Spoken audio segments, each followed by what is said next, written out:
Hi, boys and girls. Hi, I'm Mrs. Pynos, and I would like to read a story to you, and it's called How Full is Your Bucket? And we read this in our class every year. It's one of my favorites, and we thought maybe the rest of the Salem friends might like this story.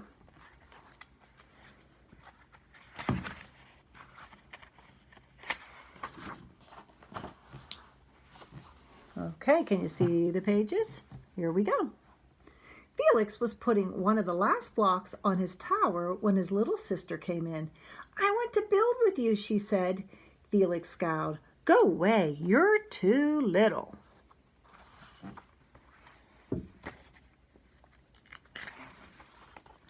"I'm big. Stay back, you'll knock it over. I can be very careful. Go play with your baby toys, Anna." Oh boy, and here's Anna. She does not look very happy. Uh-oh, and look what Anna has just done. She just knocked over Felix's blocks.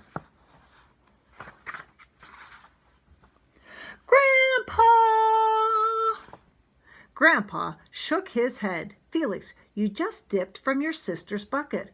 Like everyone else, Anna has an invisible bucket, and when it's empty, she feels bad. But when it's full, she feels great. Didn't you ever notice your own bucket?"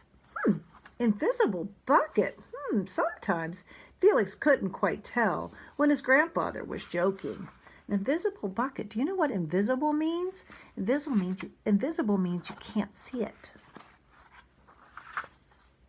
But the next morning when Felix woke up, there it was, a small gray bucket floating above his head. And there it is. Do you see it?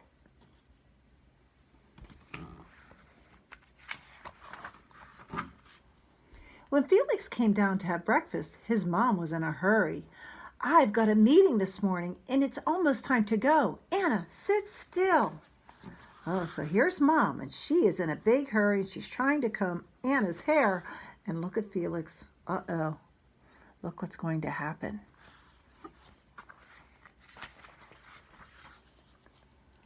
Felix slipped and choco weeds scattered across the floor. "Felix," yelled his mom, "you should have used the stool to reach that." Felix could feel his bucket tip and big invisible drips spilled out. Drip, drip. "Ha, Anna laughed as she crunched the cereal with her shoe. Drip. "Get the broom and clean that up before you miss the bus," scolded Mom. And with the school bus honking, Felix quickly swept up the choco wheats and grabbed the last blueberry muffin, but before he could even take one bite, Buster jumped up and grabbed the muffin from his hand. Drip. Uh-oh, and there's his invisible bucket, but look, water is dripping out of it. "Hey, look at Felix's new backpack. My baby brother has one just like it." Oh no. Look, more drips coming out of his bucket. Oh, look, and here the kids are talking about Felix, and I don't think they're being very nice. More drips coming out of his bucket. "Watch out, shrimp." That's what this boy says, and that's not very nice. And look, more drips coming out of the bucket. Do you think it's good when drips come out of the bucket? It was still morning, and Felix's bucket felt almost empty. So here he is.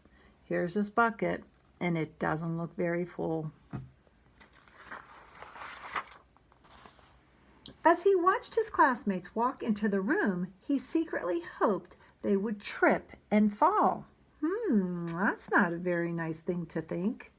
There he is, but he's not very happy. That's what it feels like when you have an empty bucket.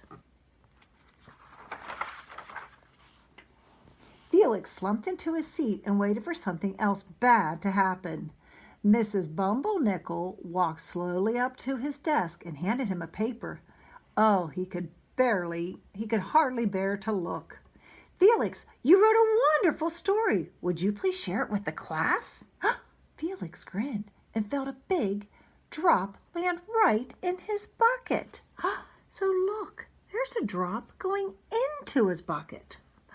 Oh, the Giganotosaurus who wanted a pet by me, Felix. Oh, the class grew quiet. They laughed at all the right places and oohed at the scary parts. And when Felix finally read the end, everyone clapped. Even Emily, who sat next to him and didn't usually like dinosaurs. Felix felt a whole shower of drops land in his bucket. Maybe the day wouldn't be so bad after all. And look at all the drops. Drop, plop, plink, drop, all the drops going into his bucket. He's starting to have a great day.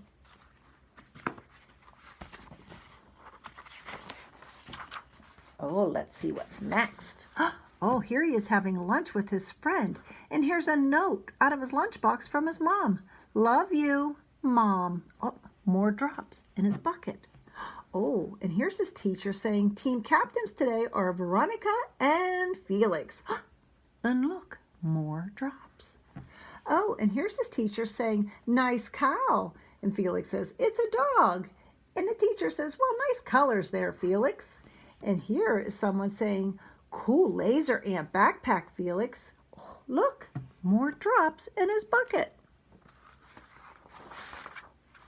By afternoon, Felix's bucket was nearly full. At recess, when he looked around, Felix suddenly realized that his grandpa was right. Everyone else had a bucket too. So look, they all have invisible buckets.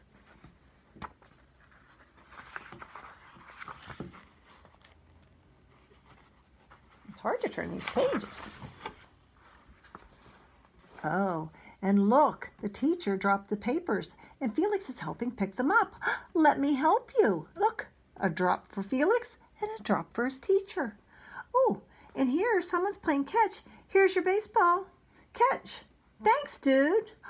Look, drop, drop in the buckets. And here's Felix talking to a new friend. Hi, I'm Felix. First day? He says, yes, I'm Amir. Look, more drops in the bucket. The strange thing was that for every drop he helped put in someone else's bucket, he felt another drop in his own bucket.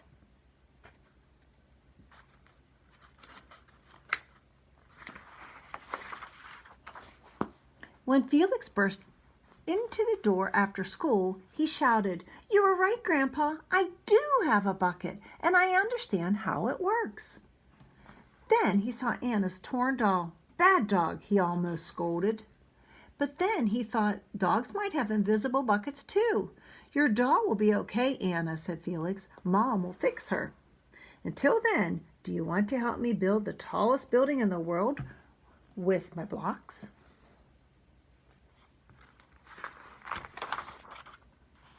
And so they did. And look, here they are. They're building with the blocks, and they're both getting drops in their bucket because they're being kind to one another. They're helping each other out. And guess what? When you're kind to someone, you fill their bucket and you fill your bucket too.